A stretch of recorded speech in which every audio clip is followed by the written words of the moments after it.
Bom dia a todos, feliz sábado, 1º de agosto de 2020, e queremos dar as boas-vindas a todos aqueles que estão nos acompanhando, mais um culto na Igreja Adventista do Sétimo Dia, aqui no Vista Alegre.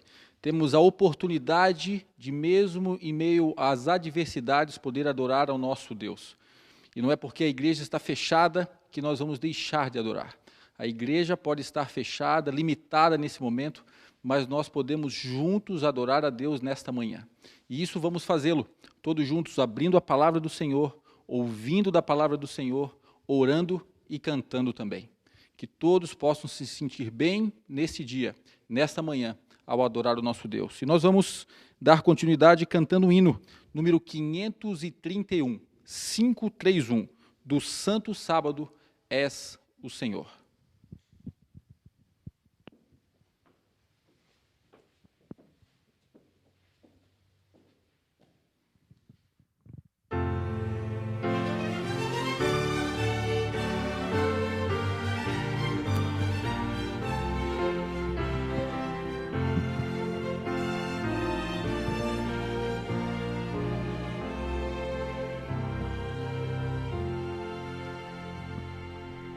Horas benditas,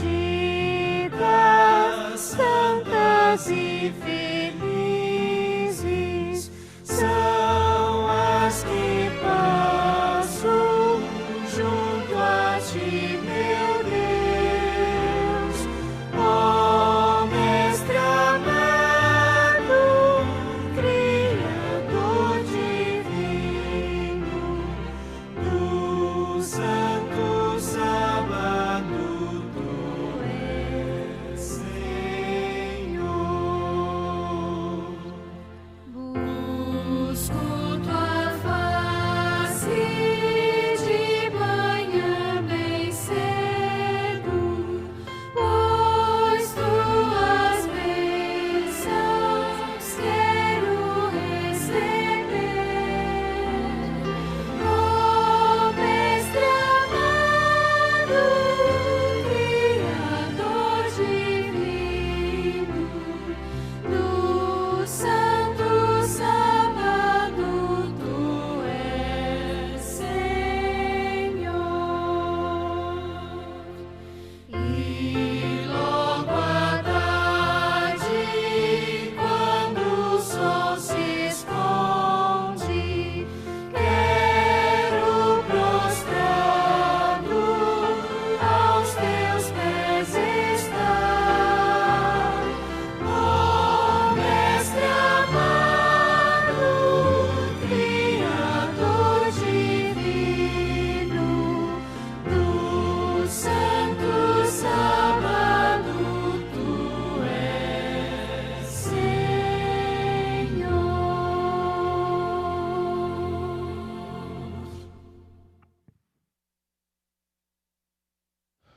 Nós vamos orar agora. Gostaríamos que você reunisse sua família, parasse um pouquinho, feche os seus olhos e vamos orar.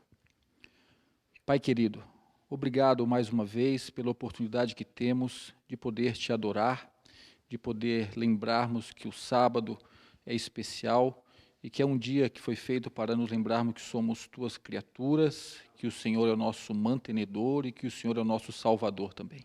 Esteja conosco em todas as atividades desse dia, que o Senhor possa ser adorado, glorificado e que nós possamos estar mais perto de Ti após esta adoração. Perdoe os nossos pecados e esteja com todos nós nesses momentos a seguir. Em nome de Cristo Jesus. Amém.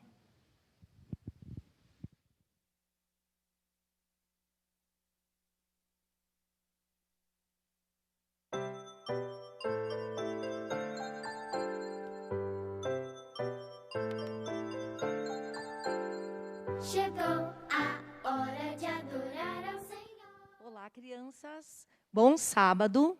É uma alegria estar aqui com vocês para mais uma história. A história que eu vou contar hoje, ela está na Bíblia. E a Bíblia tem muitas histórias lindas. Vocês têm aproveitado esse momento de isolamento para estudar um pouquinho, para ler mais a sua Bíblia? Vejam bem, vou tirar aqui a minha máscara, tá?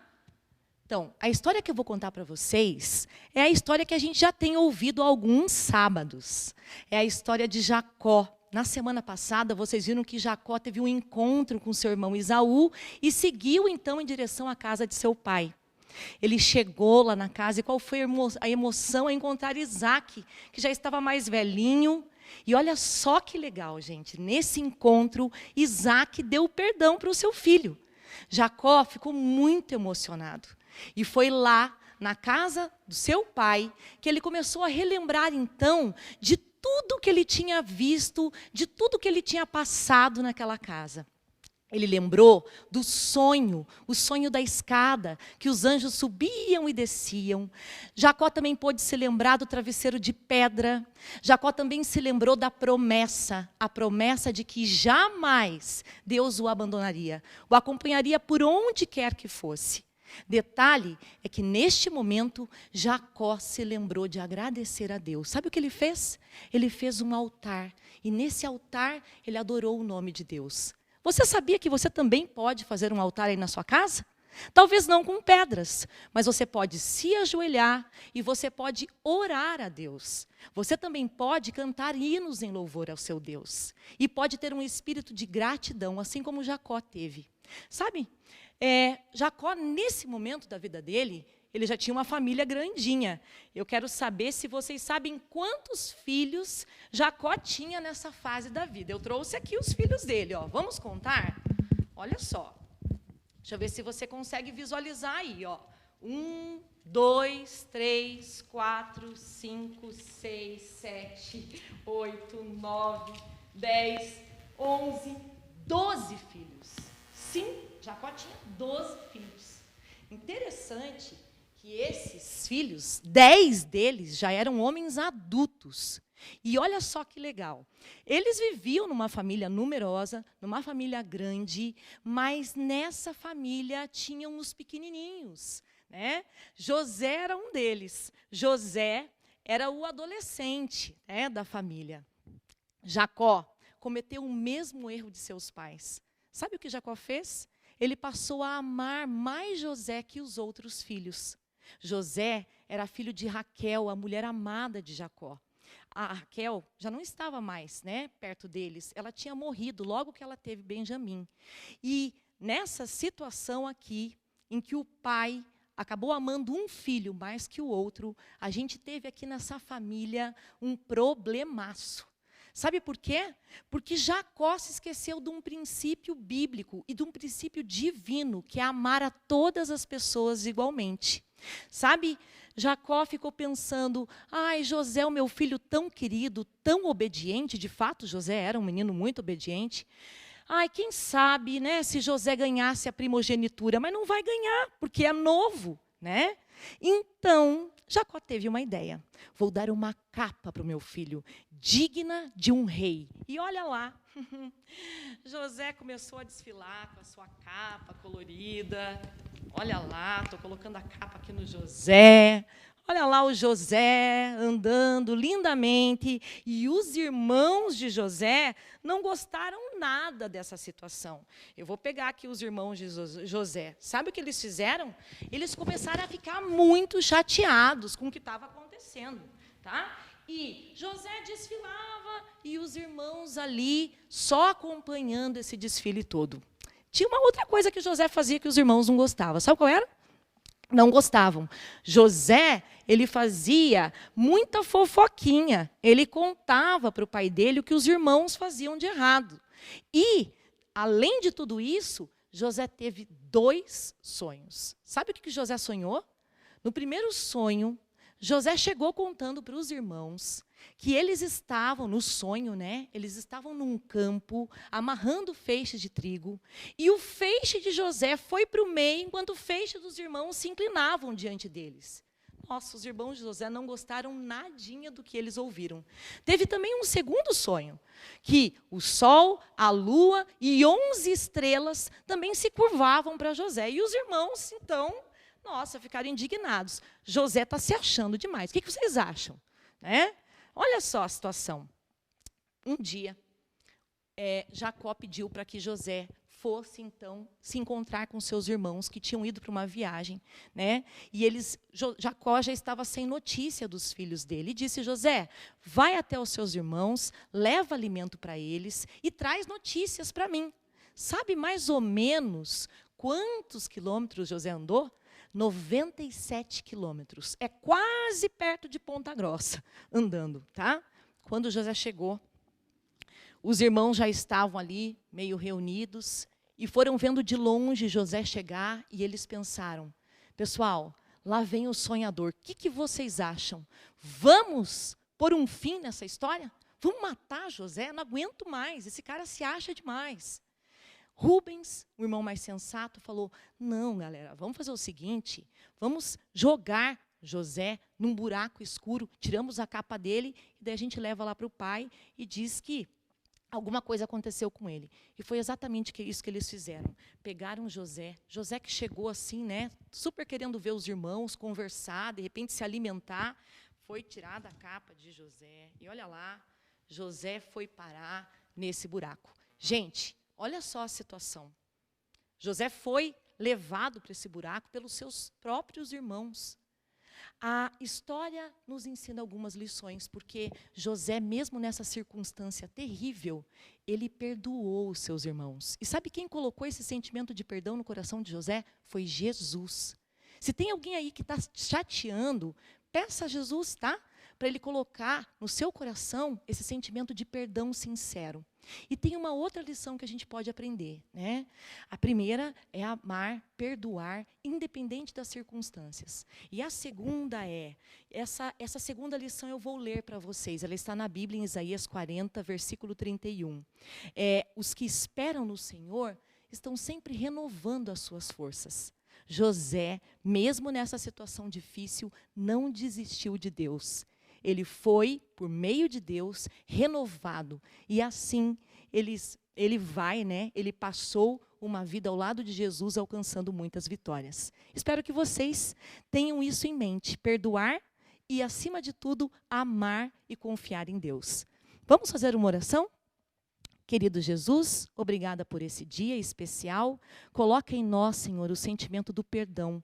O perdão que só o Senhor pode nos dar. E, acima de tudo, mesmo diante de qualquer situação difícil, que a gente possa sempre ser renovado e ter forças para continuar vivendo nesse mundo. Cuida de cada criança, da família de cada um, e obrigada por essa história que nos ensina a persistir. Por Jesus nós te agradecemos e pedimos amém.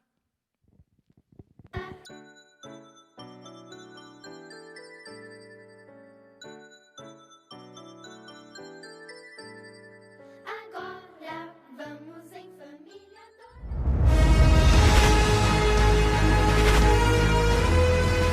Provai e vede.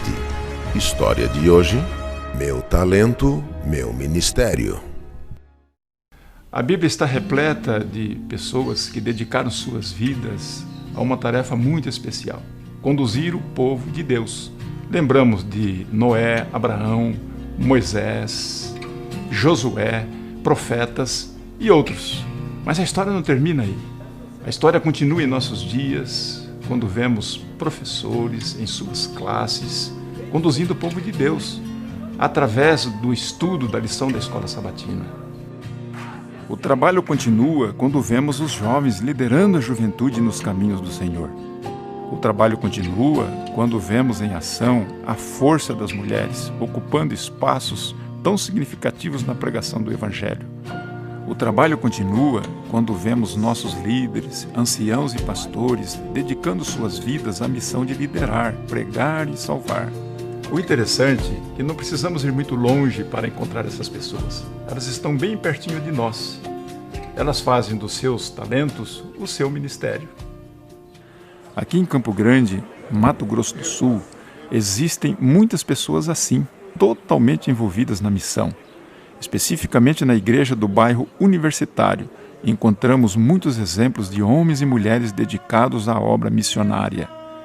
Para representar esse grupo especial de pessoas, escolhemos o jovem Rubem Barros Godoy. Ele praticamente foi criado nessa igreja e hoje é um incentivo para todos nós. Com disposição, atua praticamente em todos os departamentos da igreja.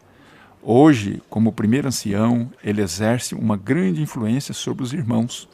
Isso tem contribuído para o crescimento da obra missionária em seu bairro, para um reavivamento espiritual nos membros e, assim, a igreja se torna cada dia mais viva e mais fervorosa. As programações são envolventes. O louvor congregacional é um dos pontos fortes da liturgia.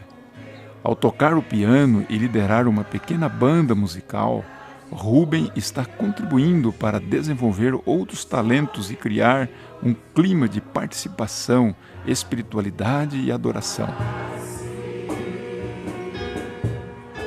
Rubem é um verdadeiro líder e não mede esforços para dividir seus conhecimentos bíblicos. Sua influência é determinante. Ele a usa com bondade e amor, ao abrir a palavra de Deus para os jovens de sua igreja. Ele é um apaixonado pelo ensino e criou aos domingos à noite uma classe bíblica nos moldes do programa Bíblia Fácil, onde dezenas de irmãos e visitantes têm a oportunidade de estudar a Bíblia de uma maneira didática e atraente.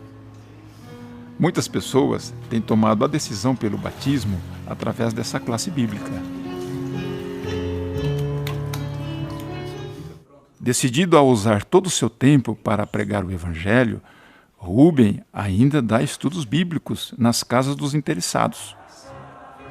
Um dos motivos que tornam a igreja do bairro universitário tão aquecida espiritualmente é o grande coral, que reúne gente de várias idades. O coral existe há mais de 18 anos, sempre sob o comando e regência do Rubem. Ele também é conselheiro espiritual do Clube de Desbravadores Herdeiros do Rei e instrutor de Ordem Unida.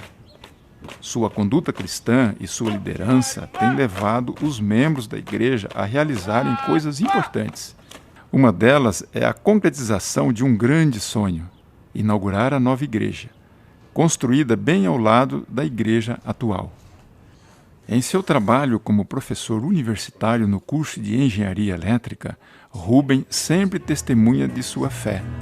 Que bênção para a igreja, quando vemos jovens que se dedicam a viver uma vida em missão, fazendo de seus talentos seus ministérios, e com isso são capazes de construir uma história de vitórias em suas comunidades. Que tal ser um jovem assim? Provai e vede. E agora eu os convido para esse momento especial de adoração, através dos dízimos e das ofertas. Que Deus os abençoe.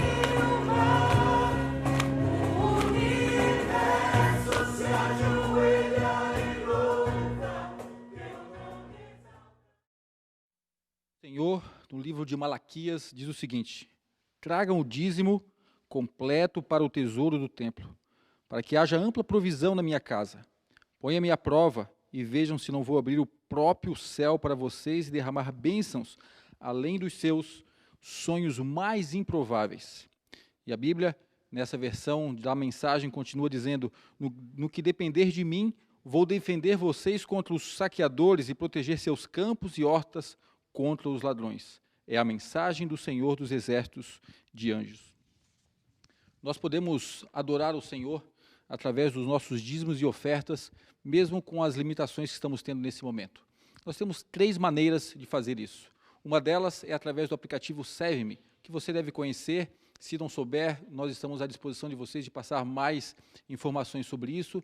Temos também a segunda oportunidade de devolver os nossos dízimos e dar as nossas ofertas através das transferências bancárias. E se você precisar de mais informações, também estamos à disposição de cada um de vocês. E nós temos a terceira oportunidade, que é poder trazer os dízimos e as ofertas aqui na casa do Senhor. Hoje, a partir das 14 horas até as 18 horas, estaremos à sua disposição. Você pode vir aqui, podemos orar com você, podemos ter momentos de reflexões juntos, dentro das limitações que estamos tendo, e também estaremos recebendo os seus dízimos e as suas ofertas. E hoje também vai acontecer o último dia do Drive Tour Solidário, que nós estaremos aqui à sua disposição recebendo doações de roupas, alimentos, para poder ajudar os mais necessitados. Que Deus possa nos abençoar.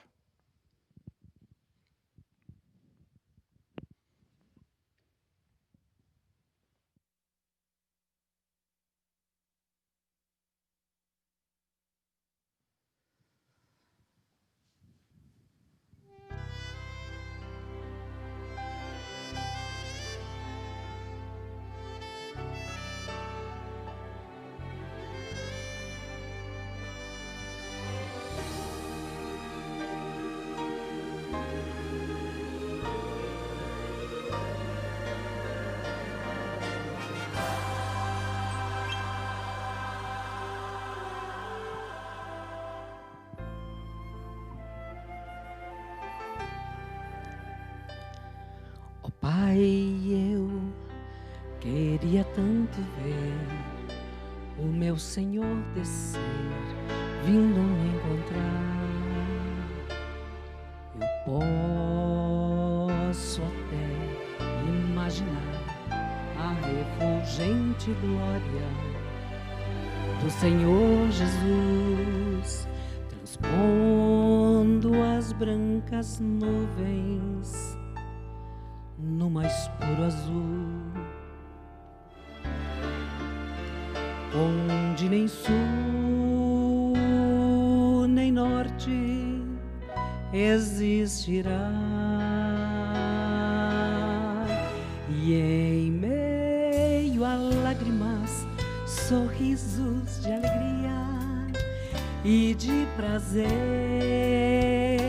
eu que era cega, agora posso ver, contemplar, enfim. Por isso eu canto glória, glória, glória ao autor da minha fé. Glória, glória ao autor da minha fé.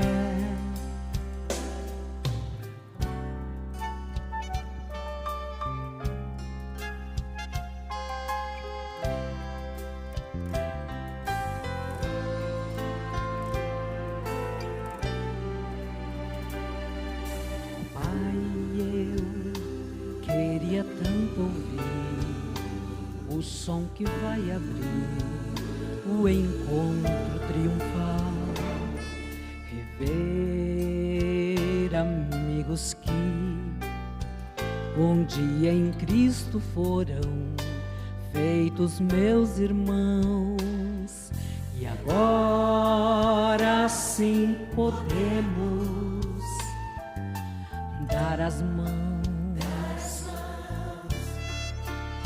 pois temos todos somente um só Senhor.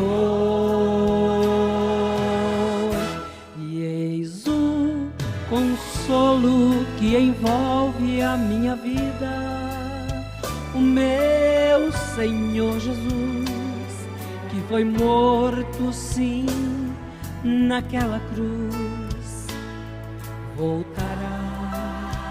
voltará, enfim. Por isso eu canto glória, glória, glória ao autor da minha fé. Glória, glória ao autor da minha fé.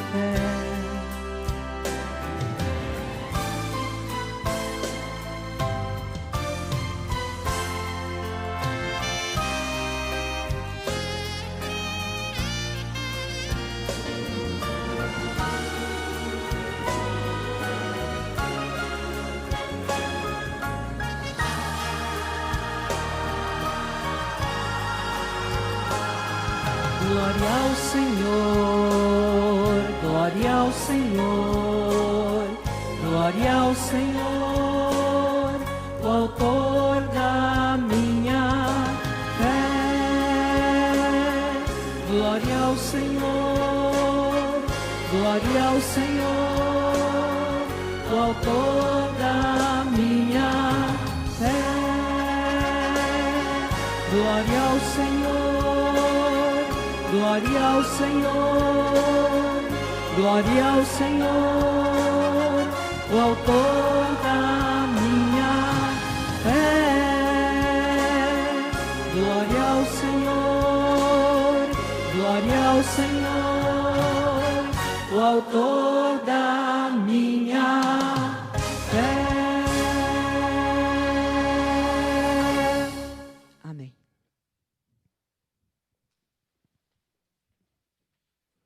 Durante o início da nossa transmissão, comentamos que teríamos várias oportunidades de adorar o nosso Deus. E nós já adoramos Ele abrindo a palavra, já adoramos cantando, já adoramos ouvindo hinos de louvores. E nesse momento nós queremos convidar você e a sua família, de maneira muito reverente, na sua casa agora, para que possam se ajoelhar perante o Senhor. E nós vamos invocar uma oração ao nosso grande Deus. Se coloque de joelhos junto conosco e vamos adorar ao Senhor.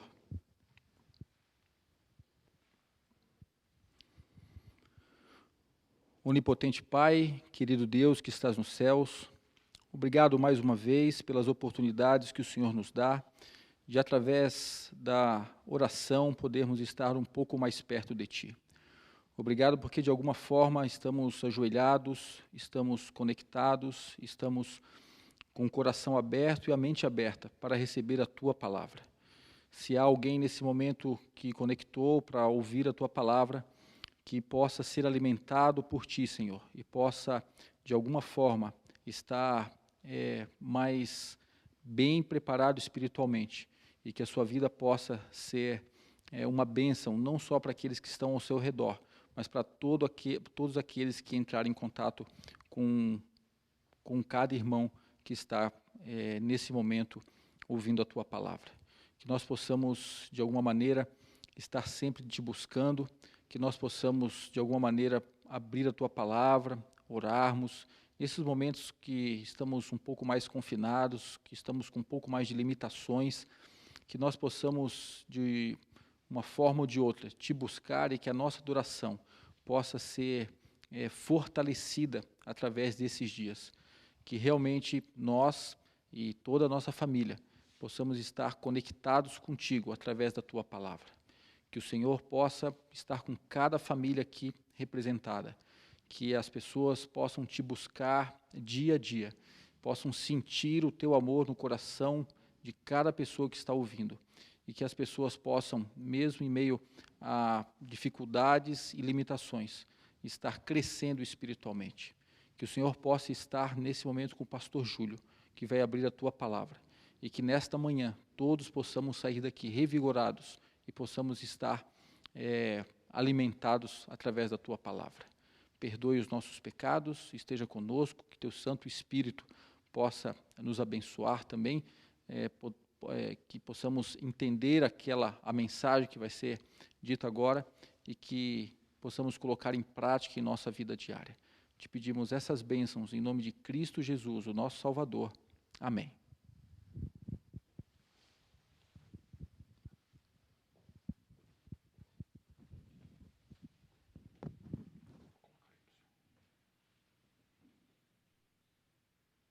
Bem, nosso cordial bom dia. É muito bom estarmos juntos nesse sábado maravilhoso. Eu quero cumprimentar você que está aí em casa acompanhando essa transmissão. Eu gostaria de convidá-lo a pegar a sua Bíblia, onde quer que você esteja. Busca a Bíblia nesse momento, vai lá na estante da sua casa, vai lá na... Muito obrigado, Pierre. Vai lá na cabeceira da cama, pegue a sua Bíblia, afinal de contas você não está aí para ouvir um discurso, você está aqui para estudar comigo a Palavra de Deus. E hoje Deus vai falar ao seu coração através desta importante mensagem. Nós vamos trabalhar o tema da justiça de Deus. Para isso eu quero convidá-lo, antes de mais nada, a fechar os seus olhos. Juntos vamos pedir a iluminação do Espírito Santo para que Ele possa falar ao nosso coração nesse momento. Portanto, oremos. Senhor Deus, muito obrigado pelos bons momentos que estamos aqui na Tua casa, no nosso lar, porque hoje a nossa casa também é a nossa igreja, e nós estamos aqui para ouvi-lo, Senhor. Que a mensagem reservada desta manhã possa realmente preencher o vazio que está no nosso coração. Que o Teu Santo Espírito tenha livre acesso para trabalhar em nós. Tudo isso nós pedimos, e esse pedido vai assinado no nome do nosso Senhor e Salvador, Jesus Cristo. Amém. Amém. Muito bem, então vamos abrir a Palavra de Deus. Eu quero convidá-lo a abrir a Bíblia na carta do apóstolo Paulo aos Romanos, Romanos capítulo 1 e o verso 17. Veja o que diz a Bíblia sobre a justiça de Deus. Romanos, capítulo 1, verso 17, a Bíblia diz assim: visto que a justiça de Deus se revela no Evangelho de fé em fé, como está escrito, o justo viverá pela fé. Olha que maravilha, o justo viverá pela fé. A Bíblia relata aqui sobre a justiça de Deus, e é muito bom sabermos que o nosso Deus é justo. Não é encantador saber que temos um Deus justo e verdadeiro? Nós temos que aprender a olhar para Deus e ver em Deus um ser justo. Muitas vezes nós ressaltamos muito o aspecto do amor de Deus. O nosso Deus é um Deus amoroso. O nosso Deus é amor. A Bíblia diz que Deus é amor. Nós podemos ver também em Deus um ser poderoso. Mas não nos esqueçamos nunca da justiça de Deus. É um aspecto importante da natureza de Deus, a sua justiça. Eu tenho certeza que muitas vezes nós nos decepcionamos com a justiça humana, não é verdade? Quantas pessoas já te procuraram e disseram, olha, eu fui injustiçado. Sabe, há poucos dias atrás um colega me disse, olha, eu entendo que eu fui injustiçado. Assim é o pensamento de muitas pessoas a respeito da justiça humana. Então é confortador sabermos que o nosso Deus é um Deus justo e verdadeiro. Veja o que diz a Bíblia no Salmo 73. Quero convidá-lo a abrir a palavra de Deus. Portanto, abra a palavra de Deus lá no Salmo 73. Esse é um salmo interessante. Desde a primeira vez, quando era garoto e li esse salmo, ele realmente falou ao meu coração. Porque nesse salmo, o salmista Asaf, ele se perturbou com a prosperidade dos maus. É impressionante nós vermos que muitas vezes nesse mundo realmente não há justiça. E nós ficamos intrigados e vermos que parece que muitas vezes os maus prosperam e os justos, né, que deveriam sentir os efeitos da justiça, eles não participam disso. E o salmista então reclama com Deus. Vejam o verso 1, a Bíblia diz, com efeito, Deus é bom para com Israel e para com os de coração limpo. Quanto a mim, porém, quase resvalaram os pés, pouco faltou para me desviar os passos, pois eu invejava os arrogantes ao ver a prosperidade dos perversos. Então o salmista aqui reclama com Deus, porque ele não percebia a justiça. Até parece que Deus não estava sendo justo. O salmista reconhece que Deus é bom, que ele sabia que Deus era justo, mas ele não conseguia ver essa justiça. Esse é um sofrimento de muitos de nós hoje, não é verdade? Você já se revoltou por achar que foi em algum momento injustiçado?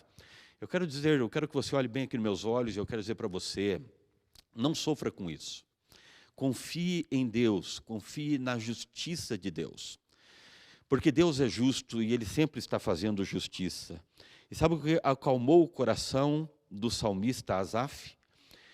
Foi quando Deus se manifestou, quando Deus apresentou a sua justiça. Veja o que diz aqui os versos 16 e 17.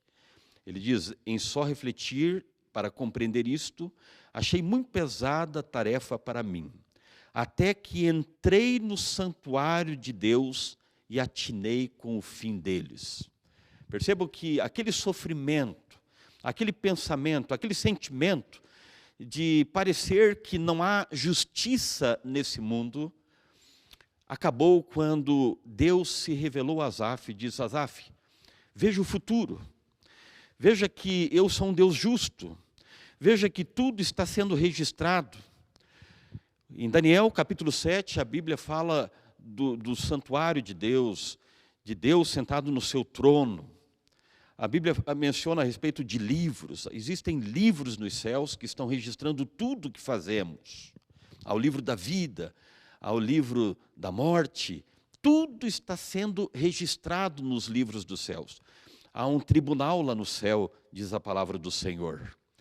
E sabe a justiça de Deus, não nos esqueçamos, sempre que falarmos da justiça de Deus, A justiça de Deus está alicerçada numa lei. Uma lei que é presente na natureza. Abra sua Bíblia lá na carta de Paulo aos Gálatas, no capítulo 6 e o verso 7. Vamos conhecer um pouquinho a respeito dessa lei que a Bíblia revela. E a justiça de Deus está alicerçada nessa lei. Vamos ler aqui a respeito dessa lei. A Bíblia diz: não vos enganeis, de Deus não se zomba. De Deus não se zomba. Ou seja, meu querido irmão, meu querido amigo, você pode zombar de tudo e de todos. Só cuidado, não brinque com Deus. Não zombe de Deus. Por quê? Porque Deus é justo. E veja o que ele diz no restante do verso. Pois aquilo que o homem semear, isso também ceifará. Não se esqueça, meu querido irmão, você que se sente injustiçado, lembre-se que Deus é justo. E tudo que fizermos, nós colheremos. Não é por acaso que Jesus disse: semeie vento e colha tempestades. Jesus diz: nunca julgue uma pessoa. Nunca julgue. Não seja injusto com ninguém. Porque a mesma medida que você usar, a mesma fita métrica que você usar para julgar uma pessoa, Deus usará a mesma medida sobre nós. É isso que Jesus disse. Portanto, essa é a lei que está alicerçada, a justiça divina. Tudo que nós semearmos também colheremos. Eu quero convidá-lo também a abrir a Bíblia em Apocalipse. Apocalipse capítulo 14. E nós vamos ver um aspecto interessante dessa lei de semeadura e colheita. E nós vamos entrar em algo extraordinário. Nós vamos falar um pouquinho sobre as 7 pragas, que está no contexto da justiça de Deus. Antes, porém, de irmos ao capítulo 16, você sabe que os capítulos 15, 16 e 17 tratam do tema das 7 pragas. Eu quero antes abrir a Bíblia em Apocalipse 14. Você sabe que Apocalipse 14 está registrado as 3 mensagens angélicas. São as mensagens para o tempo do fim. É a mensagem mais importante para o contexto em que vivemos. O Espírito de Profecia trata esta mensagem como uma mensagem para o tempo presente. E se nós fôssemos resumir as 3 mensagens angélicas em uma palavra, esta palavra é adoração. E a primeira mensagem angélica, que está registrada a partir do verso 6, diz o seguinte: vi outro anjo voando pelo meio do céu, tendo um evangelho eterno para pregar aos que se assentam sobre a terra, a cada nação, tribo, língua e povo, dizendo em grande voz: temei a Deus e dai-lhe glória, pois é chegada a hora do seu juízo. Percebam, a primeira mensagem angélica anuncia o juízo, o início do juízo. Vejam, todos nós estaremos perante o tribunal, diz o apóstolo Paulo lá na carta aos Romanos. Todos nós um dia estaremos diante do juiz do nosso Senhor e Salvador Jesus Cristo, que hoje é o nosso advogado, mas quando ele voltar, ele ocupará a função de um juiz. Deus quer que anunciemos a mensagem do juízo, e ele diz ainda: e adorai aquele que fez os céus, a terra, o mar e as fontes das águas. Há um convite que o povo de Deus deve estender ao mundo, e esse convite é adoração. Adorem o Criador, adorem o Deus verdadeiro, adorem o Deus de Israel. Porque esse Deus é um Deus justo, é um Deus maravilhoso. A mensagem do terceiro anjo anuncia um falso poder religioso, um falso sistema de adoração, que é apresentado aqui como a besta de Apocalipse 13.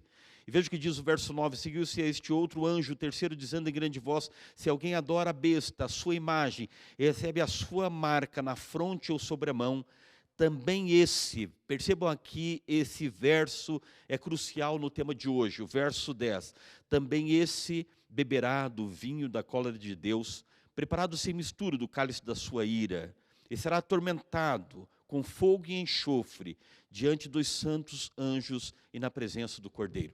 Olha aqui nos meus olhos, querido irmão, meu querido ouvinte, você percebeu o apelo de Apocalipse 14? Você percebeu a mensagem que está aqui nas 3 mensagens angélicas? Deus fazendo um apelo: adorem a Deus. Meu querido, eu quero dizer para você que vale a pena adorar a Deus. Muitas pessoas abandonam a fé em Deus. Muitas pessoas dizem: pastor, não vale a pena ser fiel. Porque eu percebo muitas vezes, parece que os ímpios são mais felizes do que nós. Eu tento ser fiel a Deus e muitas vezes sou privado de algumas coisas, porque eu tenho que ser fiel ao sábado e eu não consigo emprego. Sabe, muitas vezes lá na faculdade fazem chacotas de mim, porque eu declaro a minha fé. Mas eu quero dizer para você, meu querido irmão, querido amigo, que vale a pena ser fiel a Deus. O que Deus revela para nós nesta manhã é o mesmo que um dia Deus revelou a Asaf. Asaf, pare de sofrer. Confie na justiça divina. Veja o que acontece por trás das cortinas. Há no céu um Deus justo. Há um tribunal no céu. Há um juiz no céu. E veja o resultado final. O que vai acontecer com cada um. É aquela lei que está estabelecida, a justiça de Deus, a causa e efeito. O que semearmos, colheremos. E Apocalipse 14 está tratando exatamente disso. A Bíblia diz que os fiéis que adoram o Senhor, são leais ao Senhor, muitas vezes serão perseguidos, serão injustiçados pelos homens. E cada vez que a gente olha os tribunais humanos, não é? As instituições humanas de justiça, nós nos decepcionamos mais e mais. A Bíblia diz sobre a perseguição de Apocalipse 13 aos fiéis da terra. A Bíblia diz no verso 10, Apocalipse 13, verso 10, se alguém leva para cativeiro vai. Se alguém matar a espada, é necessário que seja morto a espada. Aqui está a perseverança e a fidelidade dos santos. Sabe, o remanescente, ou seja, o povo fiel de Deus, ele tem assim 3 características, o remanescente. Primeiro, a sua lealdade ao Senhor. Eu quero dizer para você, meu querido irmão, continue leal, continue fiel ao Senhor. Continue. Valerá a pena. Apesar de vermos uma outra realidade, vermos tanta injustiça, mas eu digo para você, vale a pena sermos fiéis. Em segundo lugar, é um povo corajoso, é um povo ousado. Veja os discípulos de Jesus, o fim trágico dos discípulos de Jesus. Onde estava Deus? Parecia que Deus não estava sendo justo com eles. E finalmente esse povo é um povo perseverante. E por que vale a pena sermos fiéis? Por causa do fim de todas as coisas. O que está revelado? Aqueles que não estão sendo fiéis, aqueles que não serão fiéis a Deus até o fim, esses, como está registrado aqui na mensagem do terceiro anjo, também esse beberá do vinho da cólera de Deus. Nós vamos ver algumas imagens que serão projetadas sobre o capítulo 16 de Apocalipse, as 7 pragas, que registram o resultado, ou seja, a causa, a consequência da infidelidade, a consequência de sermos infiéis ao nosso Deus. Vamos falar um pouquinho, alguns tópicos preliminares sobre as 7 últimas pragas. A Bíblia é clara, em Apocalipse 14, adorem a Deus, adore o Criador. A mensagem do terceiro anjo, não adore a besta. Aqui em Apocalipse 15, a partir do primeiro verso, diz o seguinte: vi no céu outro sinal, grande e admirável, 7 anjos, tendo os 7 últimos flagelos, pois com este se consumou a cólera de Deus. Então, como eu disse para você, dos capítulos 15 a 17, registram o que mesmo? Registram esse tema da cólera de Deus. E aqui está inserido, então, os 7 flagelos. Eu quero dizer para você que quando você ouviu falar sobre a cólera de Deus, e muitas pessoas, elas têm dificuldades de entender esse tema da cólera de Deus. Pastor, quer dizer que nós temos um Deus irado? Quer dizer que o nosso Deus é um Deus severo, um Deus castigador? Eu sempre aprendi que Deus é amor. É verdade, Deus é amor, mas Deus também é justo e verdadeiro. E sempre que você ouvir falar sobre a justiça de Deus, lembre-se que a justiça de Deus tem a ver com esse princípio, essa lei de causa e efeito. Como a expressão latina diz, não é? Que a justiça de Deus não tem a ver com afectos, ou seja, com afetividade, mas tem a ver com efectos, ou seja, tem a ver com causa e efeito. Deus hoje está apelando ao mundo. Deus está pedindo para que o seu povo pregue o evangelho eterno, para que as pessoas se arrependam dos seus pecados e adorem o Deus verdadeiro. Deus é longânimo. Muitos dizem, mas Jesus já deveria ter voltado. Parece um paradoxo, não é? Mas será que Jesus já poderia ter voltado? Será que nós estamos preparados para a volta de Jesus? Essa é a grande pergunta. Se Jesus já tivesse voltado, eu estaria pronto, eu estaria salvo, eu estaria no grupo dos salvos. Portanto, Jesus já poderia ter voltado, mas é que Ele é longânimo, Ele é misericordioso para conosco. Portanto, o tema da justiça de Deus, da ira de Deus, tem a ver com os efeitos, não é? Semeadura e colheita. 2 propósitos das 7 pragas. Pastor, por que a Bíblia relata esse tema das 7 pragas? Sabe que tem muitos que não gostam de pregar esse tema das pragas. Eles não conseguem entender o Deus de amor com o Deus da justiça. É que o tema das 7 pragas revela algo extraordinário. Você sabe que a chave para compreendermos o Apocalipse é o estudo do Antigo Testamento. Para nós compreendermos o tema das 7 pragas, nós temos que ir ao Antigo Testamento. Há um relato lá no livro do Êxodo que fala sobre as pragas do Egito. E o que significou as pragas do Egito para o povo de Israel? Significou libertação para o povo de Israel e castigo para os egípcios. Esse é o mesmo princípio das 7 pragas. Por que a Bíblia está registrando as 7 pragas? Porque significa para o povo de Deus libertação e castigo para aqueles que, infelizmente, não se renderam a adorar o Deus verdadeiro. A Bíblia diz aqui no verso 2, como acabamos de ler, aliás, verso 1, capítulo 15, verso 1, né? Pois com este se consumou a cólera de Deus. Deus é longânimo e misericordioso, mas a misericórdia de Deus terá um fim, não é? Chegará um momento em que Deus terá que, sobretudo, libertar o povo, o seu povo, os fiéis da terra. Alguns pontos ainda preliminares a respeito das 7 pragas. As 7 pragas vindicam a justiça de Deus em todos os momentos. Desde que Satanás se rebelou, ele tinha um único propósito: colocar a justiça de Deus em xeque-mate. Dizer para o universo, Deus é injusto. Mas quando nós vemos os resultados, não é? Finais da justiça de Deus, nós vemos a vindicação do caráter de Deus. E não restam dúvidas de que Deus é justo. Uma outra pergunta, pastor. As 7 pragas, elas serão literais ou serão simbólicas? O que você acha? Olha aqui nos meus olhos. Você acha que as 7 pragas são literais ou elas são simbólicas? Como eu disse para você, a chave para nós compreendermos o Apocalipse é o estudo do Antigo Testamento. As pragas do Antigo Testamento foram simbólicas ou foram literais? Foram literais, apresentadas muitas vezes de forma simbólica.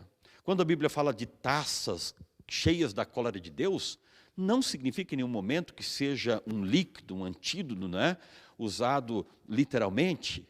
São expressões simbólicas, mas, de fato, são pragas literais. Por exemplo, o rio Eufrates, nós vamos estudar hoje esta praga, é um símbolo, não é? O dragão, a besta, o falso profeta, são símbolos proféticos.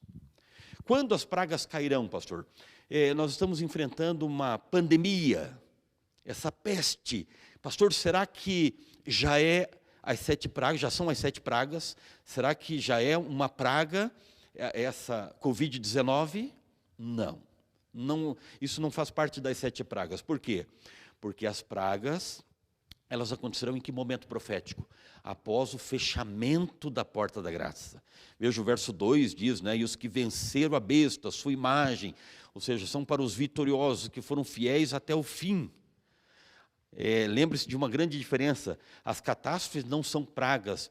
As pragas são fenômenos, não é? sobrenaturais. Lembre-se de um detalhe também importante. Uma pandemia atinge todas as pessoas, justos e injustos. Até o povo de Deus sofre muitas vezes com uma pandemia. Mas as pragas, não é? As pragas vão atingir somente os ímpios. As pragas serão sucessivas. E eu estou dizendo isso principalmente você, meu querido irmão. Tudo isso que eu estou mencionando aqui está na Bíblia e também no livro O Grande Conflito. Leia O Grande Conflito, eventos finais que tratam desse tema das 7 pragas, não é? Ali está relatado que elas são sucessivas, acontecerão uma após as outras, não é?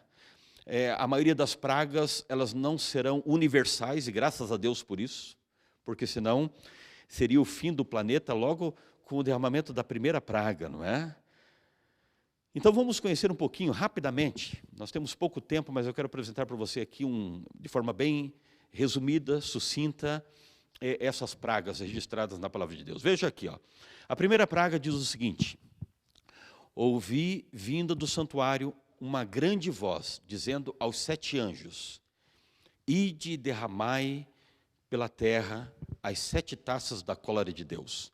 Saiu, pois, o primeiro anjo e derramou a sua taça pela terra, e aos homens portadores da besta. Por isso que eu digo, olha aqui nos meus olhos, querido. Eu disse para você aqui na introdução do sermão, vale a pena ser fiel, vale a pena ficar do lado de Deus. Por mais que você se ache injustiçado, eu quero apelar a você, quero incentivá-lo para você ser fiel a Deus. Por quê? Porque a Bíblia diz que aqueles que abandonaram a verdadeira adoração, aqueles que abandonaram o Senhor e ficaram do lado da besta e adoraram a sua imagem, a Bíblia diz que sobrevieram úlceras malignas e perniciosas. A Bíblia fala de úlceras malignas. Você já pensou? Feridas malignas, incuráveis, uma espécie de um câncer maligno e uma ferida perniciosa.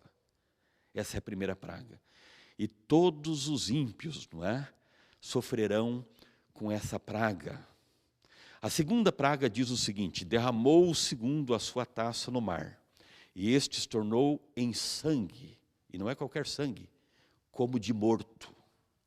E morreu todo ser vivente que havia no mar. Eu disse para você, louvado seja o nome do Senhor, porque esta praga não será universal. Você já pensou? Você consegue imaginar todas as criaturas marítimas mortas em todos os oceanos da terra? Mas é isso que está profetizado na segunda praga.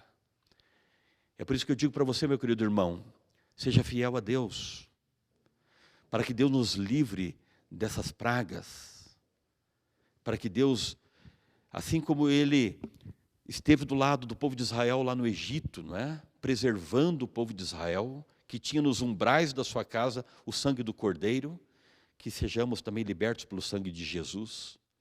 A terceira praga diz o seguinte: derramou o terceiro a sua taça nos rios e nas fontes das águas. Você percebeu que a segunda praga atingiu o mar. Agora a Bíblia está dizendo que a segunda praga atinge a fonte das águas. É isso mesmo. O que será da humanidade sem a água potável?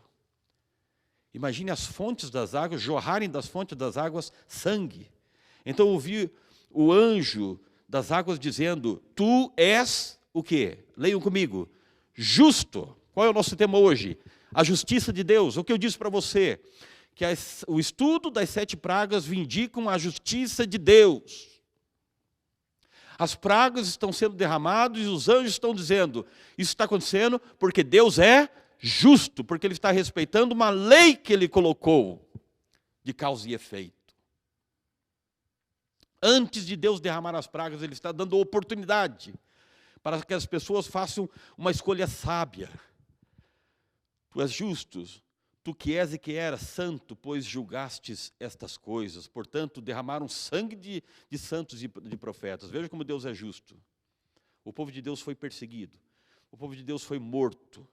Mataram santos e profetas. Então agora eles estão recebendo as consequências dos seus atos, dos seus pecados. As fontes das águas serão atingidas. Que coisa triste, não é verdade, meu querido amigo? Por isso eu continuo insistindo com você, vale a pena ser fiel A terceira praga. A quarta praga, a Bíblia diz que acontece algo estranho, não é? O quarto anjo derramou a sua taça sobre o sol. E foi-lhe dado queimar os homens com fogo. Você já pensou quantos graus vão queimar os homens com fogo? Quantos graus será realmente o sol, não é? Com efeito, os homens se queimaram com intenso calor e blasfemaram o nome de Deus, que tem autoridade sobre estes flagelos, e nem se arrependeram para darem glória. É interessante a expressão aqui, nem se arrependeram. Haveria oportunidade do homem se arrepender? Não mais. Por quê? Porque a porta da graça se fechou. Então, por que a expressão ali, não se arrependeram? É para nós vermos, não é, o tamanho do pecado, não é? E mesmo assim, eles não sentiam vontade de se arrepender. O aquecimento do sol. Nós sabemos, irmãos, que o sol, ele foi adorado muito tempo. Começou lá no Egito, não é? Começou lá com os egípcios, passou para os babilônios, os romanos, não é?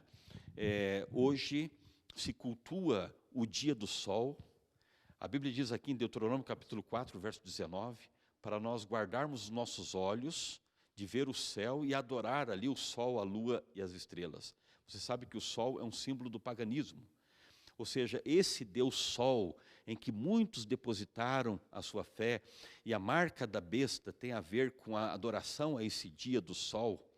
Veja que paradoxo, não é? Agora esse símbolo da divindade está castigando os ímpios. A quinta praga, e agora eu quero destacar algo importante sobre a quinta praga. O Espírito de Profecia diz, lá no livro Grande Conflito, que quando começarem a derramar as pragas, e isso vai acontecer logo após uma profecia do Antigo Testamento, que diz que quando começarem a dizer paz e segurança, então haverá repentina destruição. Então, quando fechar a porta da graça, depois de uma atmosfera de paz e segurança, depois que o mundo escolheu o seu líder religioso, começam a cair as pragas. E agora as pessoas, sem entender o que está acontecendo, esse líder religioso vai dizer, olha, nós estamos sofrendo porque há um pequeno grupo de pessoas que não estão sendo fiéis ao dia do sol, à guarda do domingo. Eles são os culpados. Então vamos persegui-los, vamos destruí-los, vamos matá-los para que possamos viver novamente nessa atmosfera de paz. E os ímpios foram enganados até que foi derramada a quinta praga. E a quinta praga é derramada sobre quem? Derramou o quinto a sua taça sobre o trono da besta, cujo reino se tornou em trevas, e os homens remordiam a língua por causa da dor que sentiam e blasfemaram a Deus dos céus por causa das angústias e das úlceras que sofriam e não se arrependeram das suas obras. O que é atingido na quinta praga? O trono da besta.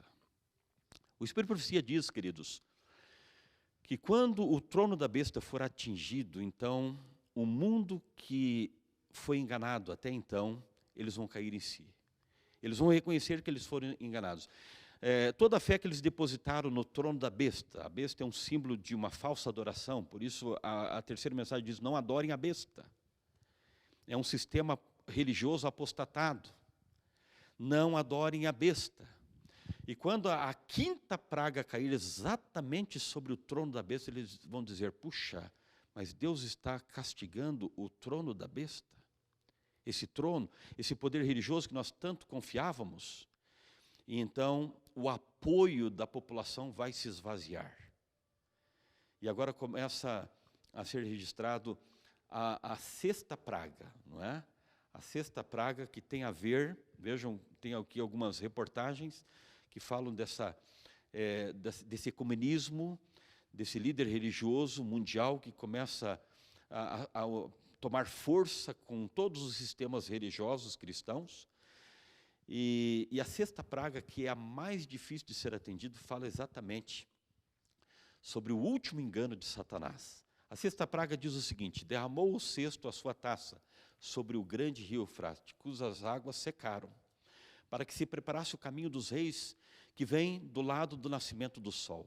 Então vi sair da boca do dragão, da boca da besta, da boca do falso profeta, 3 espíritos imundos, semelhante a rãs, porque eles são espíritos de demônios, operadores de sinais, e se dirige aos reis do mundo inteiro, com o fim de ajuntá-los para a peleja do grande dia do Deus Todo-Poderoso. Então se ajuntaram no lugar que em hebraico se chama Armagedon. Queridos, em rápidas palavras, o que significa esta sexta praga? Veja, nós temos alguns elementos mencionados ali, o rio Eufrates. E quando eu leio aqui no Apocalipse sobre o rio Eufrates, e eu vou para o Antigo Testamento, porque eu disse para você, a chave para entender o Apocalipse é o Antigo Testamento. E onde eu encontro o Eufrates? Eu encontro lá em Babilônia. E você se recorda daquela história da conquista de Babilônia pelos medos e persas, dirigidos e sob o comando de Ciro, não é? O grande conquistador Ciro, que aproveitou um dia em que Babilônia estava celebrando, não é? a sua honra, a sua glória, e ele, juntamente com seus exércitos, esvaziou o rio Eufrates, não é? Desviou o curso do rio, e eles entraram e conquistaram Babilônia. E perceba que a chegada de Ciro representou o que para o povo de Israel que estava no cativeiro? Representou libertação. Eu disse para você, as pragas do Egito representou o que para o povo de Israel? Libertação. A chegada de Ciro representou o que para o povo de Israel em Babilônia? Representou libertação. Águas em profecias representam o que? Povos, multidões. Eu disse para você que quando a quinta praga atingiu o trono da besta, ele perdeu o apoio das pessoas, dos povos, das nações. E o caminho estava preparado agora para a chegada do libertador. E Jesus Cristo é o nosso libertador. Mas a Bíblia registra ali, queridos irmãos, que haverá um momento de engano, não é? Haverá um momento de engano. Um momento em que os poderes religiosos desse mundo, o dragão, a besta e o falso profeta, o dragão é a personificação, nós vemos aqui a trindade de Satanás, é a personificação de Deus o Pai, a besta é a personificação de Jesus Cristo, não é? E o falso profeta é a personificação do Espiritismo, do Espírito Santo, não é? Portanto, queridos, nós vemos aqui uma união desses poderes religiosos. E a Bíblia diz, então, que vi sair da boca do dragão, da boca da besta, da boca do falso profeta, três espíritos imundos semelhantes a rãs. E eles agora chegam e enganam. A Bíblia registra aqui o último engano de Satanás, onde Satanás vai personificar a volta de Jesus. E ele terá êxito nisso. E agora, as pessoas enganadas irão, então, os ímpios irão para o decreto de morte, para destruir finalmente o povo de Deus. E, queridos, esse lugar de engano, né, dessa grande batalha é conhecido como o Armagedon. É pena que nós não temos muito tempo para nós trabalharmos esses conceitos de forma mais detalhada, não é? Mas a Bíblia registra aqui a união de poderes religiosos e políticos e civis, unidos agora para destruírem um lugar simbólico, né, chamado Armagedon. Ou seja, haverá uma guerra simbólica, uma guerra espiritual para destruir o povo de Deus. E eu pergunto para você, para terminar, o povo de Deus será destruído? Você acha que os ímpios vão matar o povo de Deus? Não. Porque a Bíblia registra a última praga. E qual é a última praga, queridos? Então derramou o sétimo anjo a sua taça pelo ar e saiu grande voz de que lugar? Do santuário. Quem está no santuário? Quem é o nosso sumo sacerdote que está no santuário? É Jesus Cristo. E o que Jesus Cristo fará nesse momento? E do lado do trono dizendo, feito está. Ou seja, Jesus Cristo vai dizer nesse momento para o Pai, Pai, acabou. E sobrevieram relâmpagos, vozes, trovões, e ocorreu um grande terremoto como nunca houve igual desde que há gente sobre a terra. Queridos, olhem aqui para mim. Deixa eu dizer uma coisa importante para você. A última praga, sabe o que é a última praga? É a volta de Jesus. E talvez pareça um paradoxo, talvez você me pergunte, pastor, como Jesus, a volta dele é uma praga? É uma praga para os ímpios. Assim como a chegada de Ciro em Babilônia representou uma bênção para o povo de Deus, para os ímpios, para os babilônicos, representou a maior tragédia, a destruição e a morte deles. Assim será a volta de Jesus. Não é por acaso que a Bíblia registra lá em Mateus capítulo 25. A Bíblia diz que quando Jesus voltar, ele voltará no seu trono de glória, acompanhado de milhares e milhares de anjos. E a Bíblia diz que Deus ali vai separar 2 rebanhos, o da direita e o da esquerda, as ovelhas dos bodes. E o que ele dirá para os ovelhos que estiverem à sua direita? Vinde, benditos do meu Pai, entrai na posse do reino que está preparado para você desde a fundação do mundo. E lá em Isaías 25, a Bíblia diz que o povo de Deus vai estar de braços abertos dizendo: esse é o nosso Deus a quem aguardávamos. Chegou a hora de libertação do povo de Deus. Chegou a hora do triunfo, a hora gloriosa da volta do nosso Senhor e Salvador Jesus Cristo. Mas o que representará a volta de Jesus para os ímpios? Em Mateus 25 diz que Jesus vai dizer aos que estiverem à sua esquerda: apartai-vos de mim, malditos, para o fogo eterno, preparado para o diabo e os seus anjos. É o juízo final de Deus. Então olha aqui nos meus olhos, querido irmão, querido amigo, eu pergunto para você, vale a pena ser fiel? Vale a pena. Quando Deus nos leva ao seu santuário, quando Deus revela as profecias, Deus acalma o nosso coração e Deus está dizendo: confie em mim. Confie na minha justiça. Não se preocupe com a justiça do ser humano. Confie no Senhor. Está chegando, queridos, um momento glorioso da volta do nosso Senhor e Salvador Jesus Cristo. O mundo será abalado, mas Jesus, logo, logo, ele se manifestará nas nuvens dos céus, com poder e grande glória, para trazer libertação ao seu povo, que está sendo fiel. Muitas vezes injustamente perseguido por causa da fé. Quantos cristãos estão sendo perseguidos no mundo por causa da sua lealdade e fé no nosso Senhor e Salvador Jesus Cristo? O justo viverá pela fé. Confie em Deus, confie na justiça de Deus. Tudo vai dar certo, tudo vai terminar bem, se nós nos mantivermos do lado do nosso Senhor e Salvador Jesus Cristo. Amém.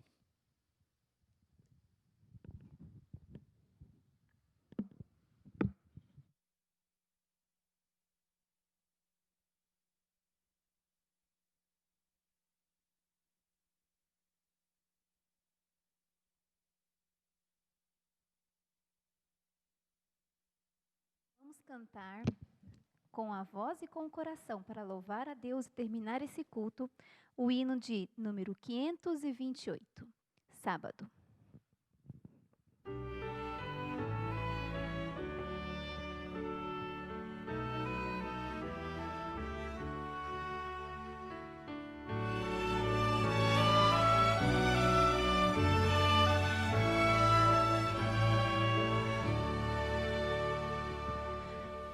Como estão felizes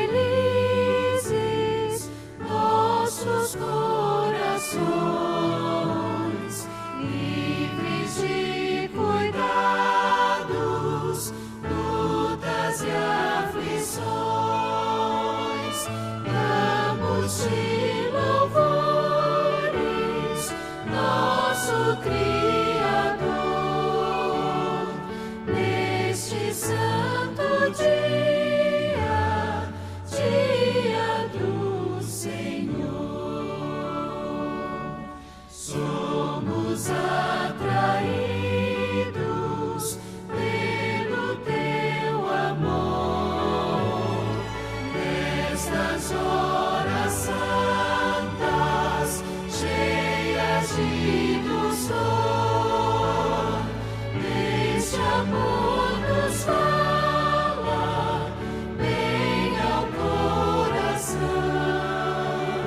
sobre a eterna graça, nossa redenção. Seja-nos suave para o coração, Deus sagrado de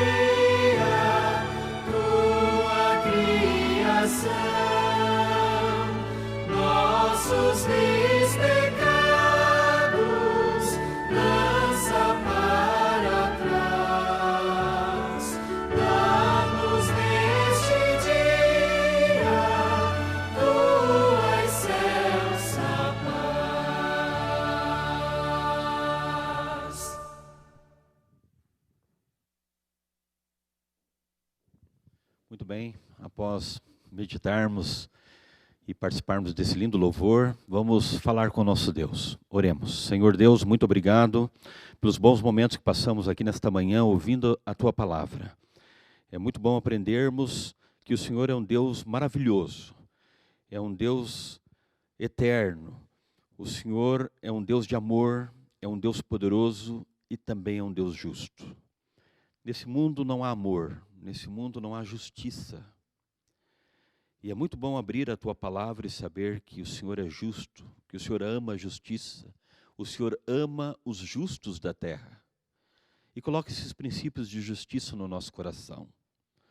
Ajuda-nos, ó Pai, a sermos leais a Ti, Senhor. Que possamos buscá-lo de todo o nosso coração e confiar na Tua justiça. Que sejamos também justos como o Senhor é. Que entendamos esse princípio de semeadura e de colheita, de causa e efeito, e que possamos proceder da forma mais justa possível, porque nós queremos ser semelhantes a Ti. Senhor, obrigado porque o Senhor revela o futuro, e a Bíblia apresenta o desfecho dessa justiça, como o Senhor vai recompensar os justos, e como também o Senhor terá que acabar com a injustiça nesse mundo. Isso tudo nós pedimos e agradecemos nos méritos de Jesus. Amém.